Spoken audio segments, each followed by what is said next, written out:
नमस्कार। दिन भर की बड़ी खबरों के विश्लेषण के कार्यक्रम सुनिए सच में आपका स्वागत है। मैं हूं मुकेश कुमार। तो दोस्तों, शुरू करते हैं आज का सुनिए सच। आज की खास खबरों पर नजर डालते हुए सुप्रीम कोर्ट ने वैक्सीन नीति को लेकर केंद्र को लताड़ा, गिनाई कई खामियां। ममता ने मुख्य सचिव को दिल्ली भेजने से किया इनकार, बढ़ेगा टकराव। सुप्रीम कोर्ट ने कहा वक्त आ गया है कि राजद्रोह को परिभाषित किया जाए। पंजाब सरकार में घमासान, हाईकमान ने 25 विधायकों को दिल्ली बुलाया। सेंट्रल विस्टा पर मोदी सरकार को बड़ी राहत, हाईकोर्ट ने दे दी हरी झंडी। खास खबरों पर नजर डालने के बाद अब वक्त है आज की बड़ी खबरों के विस्तार से विश्लेषण का। इसलिए सबसे पहले लेते हैं आज की सबसे अहम खबर। वैक्सीन की कीमतों और इससे जुड़े मुद्दों को लेकर विपक्षी दलों के निशाने पर आई मोदी सरकार की सोमवार को सुप्रीम कोर्ट ने जमकर खिंचाई की है।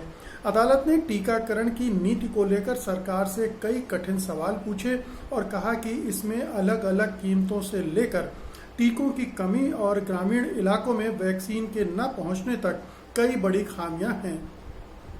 केंद्र सरकार ने अपनी दलील में अदालत से एक बार फिर कहा कि वह इस साल के आखिर तक सभी का टीकाकरण कर देगी। केंद्र ने अदालत के द्वारा उठाए गए सवालों का जवाब देने के लिए 2 हफ्ते का समय मांगा। केंद्र ने अदालत के द्वारा उठाए गए सवालों के लिए जवाब के लिए 2 हफ्ते का समय मांगा। अदालत ने पूछा 45 साल से अधिक की उम्र वाले सभी लोगों के लिए केंद्र सरकार वैक्सीन खरीद रही है, लेकिन 18 से 44 साल वालों के लिए खरीद को 2 हिस्सों में बांट दिया गया है। राज्यों को 50% वैक्सीन निर्माताओं द्वारा दी जाएगी और इसकी कीमत केंद्र सरकार तय करेगी और बाकी निजी अस्पतालों को दी जाएगी। अदालत ने पूछा आखिर इसके पीछे क्या आधार है। 3 जजों की बेंच ने पूछा कोरोना की दूसरी लहर में 18 से 44 साल के लोग ज्यादा प्रभावित हुए हैं। अगर आपका मकसद वैक्सीन खरीदना है तो आखिर केंद्र सरकार केवल 45 साल से ऊपर के लोगों के लिए वैक्सीन क्यों खरीद रही है। बेंच में justice DY Chandrachud, LN Rao और S रविंद्रन भट्ट शामिल थे। बेंच ने यह भी पूछा कि आखिर राज्यों को वैक्सीन के लिए केंद्र से ज्यादा पैसा क्यों चुकाना पड़ रहा है। अदालत ने आगे कहा केंद्र सरकार ने वैक्सीन की कीमतों को तय करने का मामला निर्माताओं पर क्यों छोड़ दिया। केंद्र सरकार को पूरे देश के लिए एक कीमत की जिम्मेदारी लेनी होगी। अदालत ने टीकाकरण के लिए कोविन ऐप पर कराए जा रहे रजिस्ट्रेशन के मामले में कहा कि क्या ग्रामीण इलाकों के लोगों के लिए संभव है कि वे कोविन पर खुद को रजिस्टर करा सकें। इस पर केंद्र ने कहा ग्रामीण कंप्यूटर सेंटर पर जाकर खुद को रजिस्टर करा सकते हैं और फिर उन्हें टीका लग जाएगा।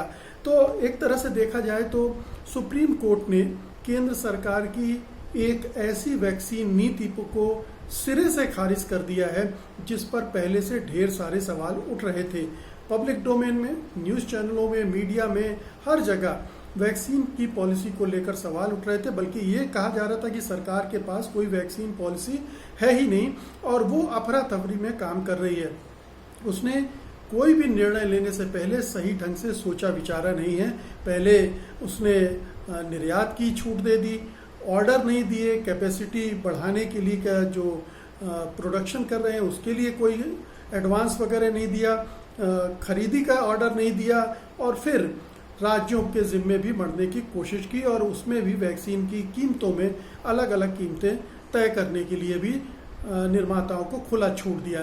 तो ये पूरा मामला जो है सरकार की नाकामी को, सरकार की अदूरदर्शिता को जाहिर करता है, जो सुप्रीम कोर्ट ने एक एक सवाल उठाए हैं, क्योंकि ये बहुत ही सामान्य किस्म के सवाल हैं और कोई भी सरकार कोई भी फैसला करने से पहले इन पर विचार जरूर करती है, जो कि इस सरकार ने नहीं किया, क्योंकि ये विचार करने की आदत इस सरकार में नहीं है या बहुत कम है। अब देखिए कि कोविन ऐप पर जब रजिस्ट्रेशन कराएंगे तभी आपको टीका लगेगा, लेकिन शायद सरकार को पता नहीं है कि इस हिंदुस्तान में लोग गरीब हैं, उनके पास ये डिजिटल माध्यम है नहीं, वो अनपढ़ भी हैं, तो कोविन पर रजिस्टर कराना ये उनके लिए बहुत दूभर है, खासतौर से ग्रामीण अंचल में। लेकिन सरकार को लगता है कि अब पूरा डिजिटल इंडिया हो गया है। डिजिटल डिवाइड जो एक चीज़ होती है, यानी जो जिनके पास डिजिटल सुविधाएं हैं और जिनके पास नहीं है उसका उसने ख्याल नहीं रखा। ख्याल इसलिए नहीं रखा क्योंकि इसकी समझ उसके पास नहीं है और पूरे देश पर कोविड ऐप थोपने की कोशिश की तो नाकाम हो रही है। पूरी वैक्सीन नीति नाकाम हो गई और जो टीकाकरण अभियान था वो पूरा ठप करके बैठ गया है। अब दिन भर में 3-4 लाख टीके लग रहे हैं पूरे देश भर में, आप सोचिए, जबकि कम से कम 60-70 लाख टीके रोज लगने चाहिए। तो ये स्थिति निर्मित हुई है इस तरह की वैक्सीन नीति के कारण और सुप्रीम कोर्ट ने सही ही सुप्रीम कोर्ट को सरकार को अच्छे से लताड़ा है और उसे अपनी गलतियां ठीक करने के लिए कहा है। अगली खबर लेते हैं। पश्चिम बंगाल की मुख्यमंत्री ममता बनर्जी ने अल्पन बंदोपाध्याय को दिल्ली भेजने से इनकार कर दिया है।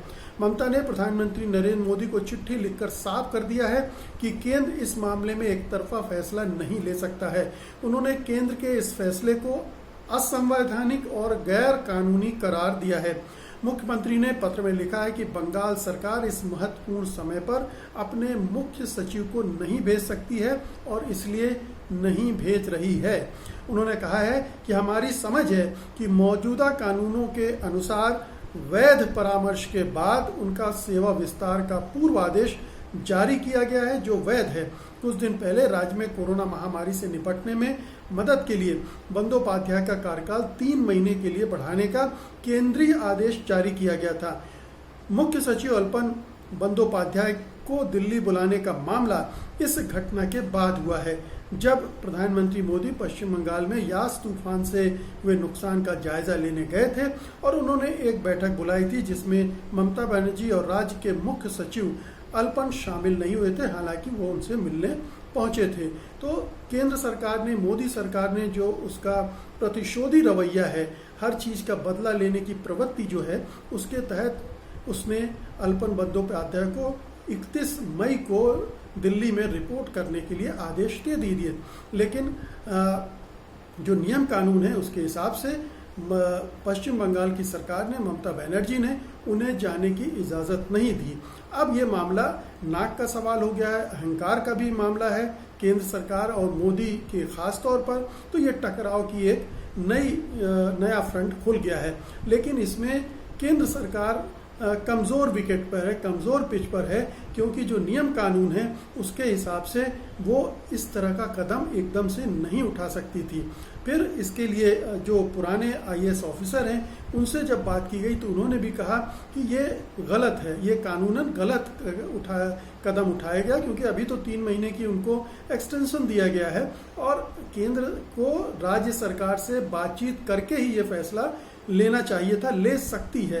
तो जो नियम कानून है उसमें केंद्र सरकार फंसती हुई नजर आ रही है और इसीलिए ममता बनर्जी ने उन्हें रोककर एक तरह से केंद्र सरकार को उसकी हैसियत भी दिखा दी है कि एक संघीय ढांचे में जो ब्यूरोक्रेसी है उसके इस्तेमाल के लिए दोनों को मिलकर काम करना होता है, उसके पूरे नियम कानून तय हैं और उसके अनुसार केंद्र सरकार को एक्ट करना चाहिए, ना कि निरंकुश और मनमाने तरीके से, जो कि इस मामले में साफ दिख रहा है कि मोदी सरकार ने किया है।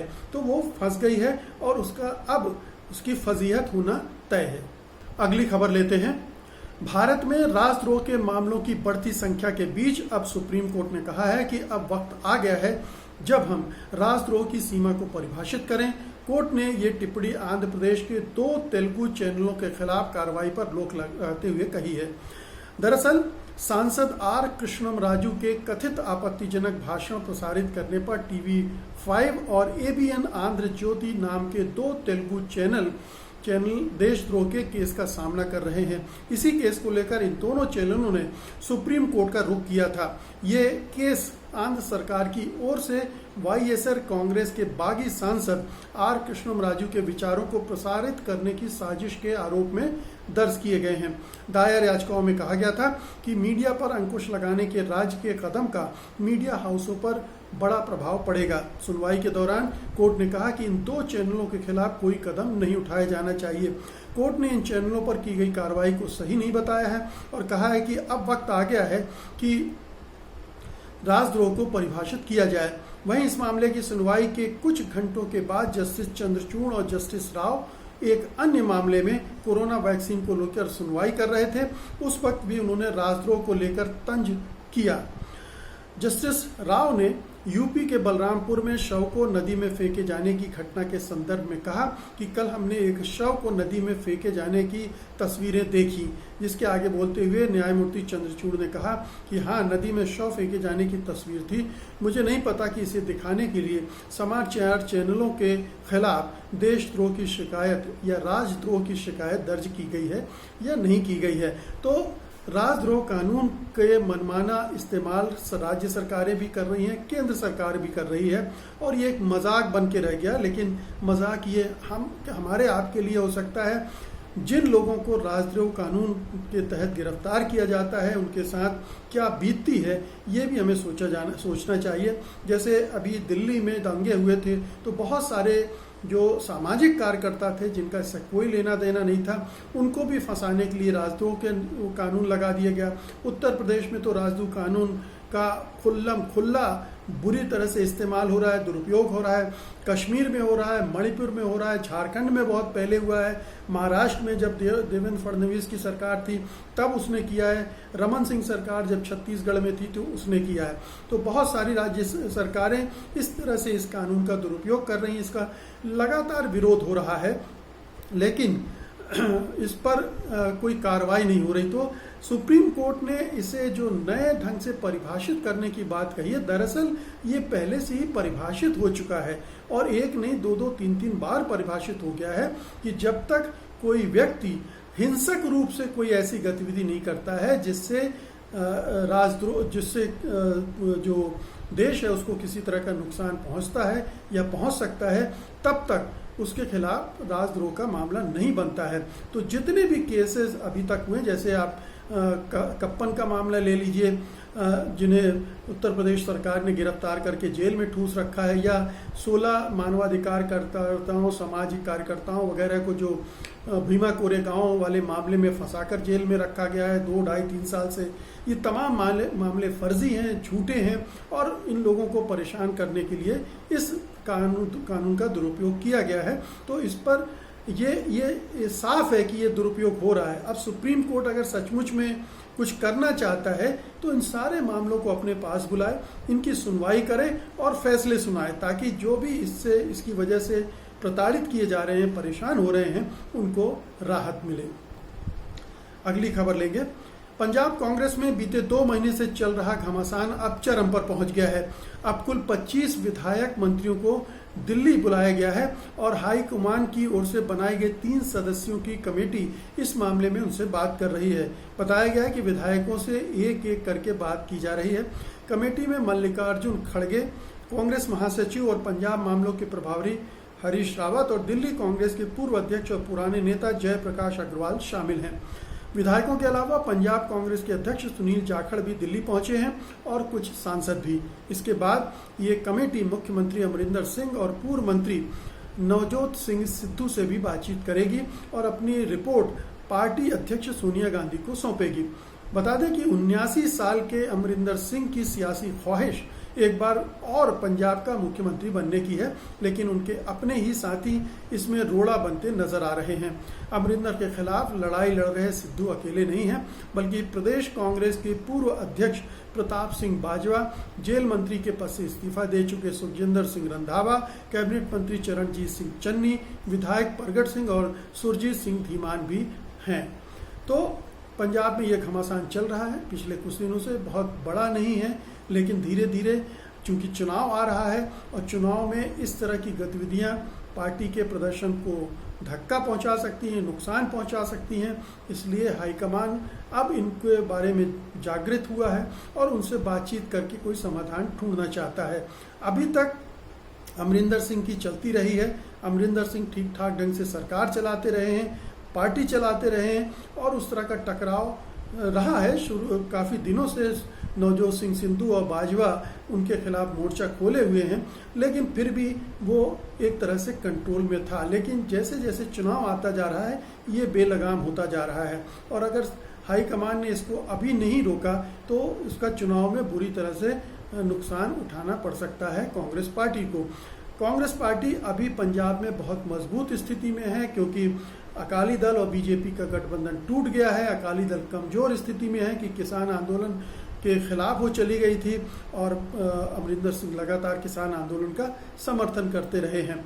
तो ये एक फ़ायदा एडवांटेज है, लेकिन जो पार्टी के अंदर की का अंतरकला है, जोर आजमाइश है, वो उस पर, इस उम्मीद पर, इस प्रदर्शन पर पानी फेर सकता है, उसे भारी नुकसान हो सकता है और अगर कलह बढ़ी तो हो सकता है अकाली दल को इसका और भी फायदा मिल जाए। आज की अंतिम खबर लेते हैं। अपने ड्रीम प्रोजेक्ट सेंट्रल विस्टा को लेकर मोदी सरकार को दिल्ली हाई कोर्ट से बड़ी राहत मिली है।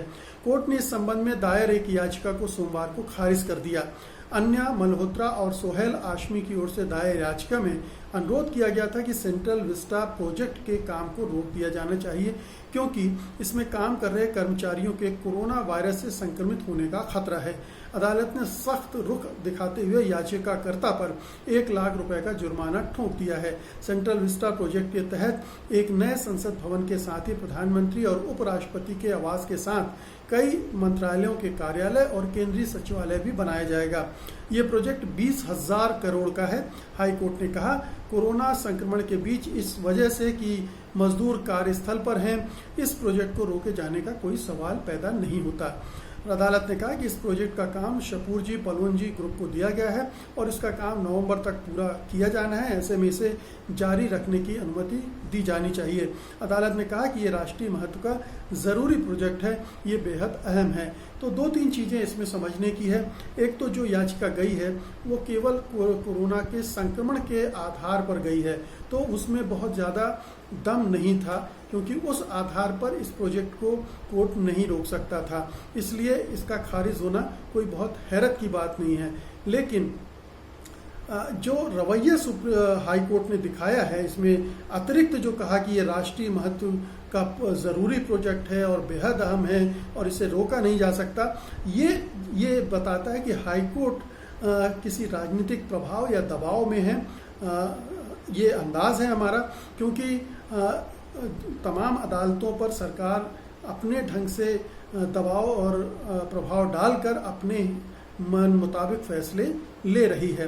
तो इस फैसले में भी इस तरह की एक गंध आती है, इस तरह का संदेह पैदा होता है और तमाम लोग संदेह खड़े कर भी रहे हैं। खासतौर से जो चीफ जस्टिस हैं वो गुजरात से उनका संबंध है, और वो पहले भी जस्टिस लोया का मामला हो या एक जो जस्टिस थे जिनका अचानक रातों रात चंडीगढ़ ट्रांसफ़र कर दिया गया था, उन्होंने जो बीजेपी के नेता हैं दिल्ली के दंगों के दौरान जिन्होंने बहुत उकसाने वाले बयान दिए थे, उनके खिलाफ FIR करने के आदेश दिए थे। तो ये कुछ चीज़ें हैं जो संदेह को गाढ़ा करते हैं। ये सेंट्रल विस्टा की लड़ाई जारी रहना चाहिए इसके खिलाफ, क्योंकि ये और बहुत सारे ठोस आधार हैं जिसमें पर्यावरण का भी मसला है और उसका पूरा जो विरासत को संरक्षण करने का मसला है, तमाम चीज़ें हैं और बहुत ठोस बातें हैं। उसके आधार पर अदालत के स्तर पर, ऊंची अदालत में ये लड़ाई लड़ी जानी चाहिए और हमें उम्मीद करनी चाहिए कि ये लड़ाई लड़ी जाएगी। बहुत बहुत तो ये थी आज की खास खबरें और उम्मीद है कि आपने इन्हें पसंद किया होगा।